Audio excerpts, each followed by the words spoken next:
Pahirap po sa mga dumalaw sa ilang sementeryo sa probinsya ang hindi pa rin humuhupang baha. At sa isang sementeryo nga, kulay lumot na ang tubig. At mula sa Hagonoy, Bulacan, nakatutok live si Jamie Santos. Jamie? Pia, kung siksika ng tagpo sa mga sementeryo tuwing ang 1 ng Nobyembre, hindi ganyan ang sitwasyon dito sa Hagonoy, Bulacan.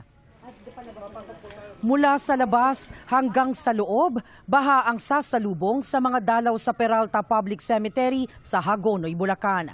Nanlulumo nga ang isang nakausap namin dahil sa sitwasyon ng kanilang mga patay. Pero mga piniling lusungin ang baha para dalawin ang kanyang yumaong ina at lola.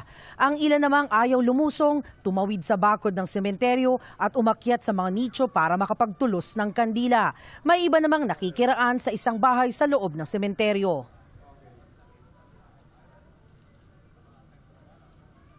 Kahit po ganito kalaki yung tubig, di naman po mapipigil ng tubig po yung mga pagmamahal po natin kahit na di na po natin sila nakakasama. 5 years na po ako hindi nakakapunta sa magulang ko, ngayon lang po ulit gawa nga po ng sa situation na to. Nakakapanlumo po talaga.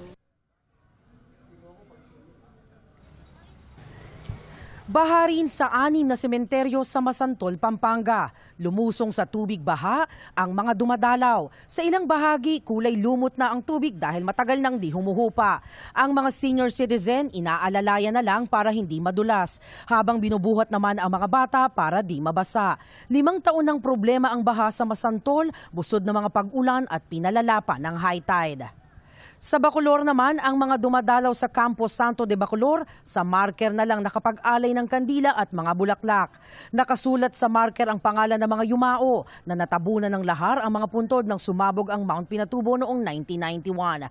May mga nag-alay rin ng kandila at bulaklak sa bantayog ni Marcelo at Gregorio del Pilar sa Bulacan, bilang pag-alala sa kanilang kabayanihan. Pia, balik tayo dito sa Hagonoy, Bulacan, bagaman lubog pa rin sa baha. Dahil pa-low tide na ngayong hapon, inaasahan ng barangay na may darating pa para humabol pagbisita sa kanilang namayapa rito sa sementeryo. At yan ang latest mula rito sa Hagonoy, Bulacan. Balik sa iyo, Pia. Maraming salamat, Jamie Santos.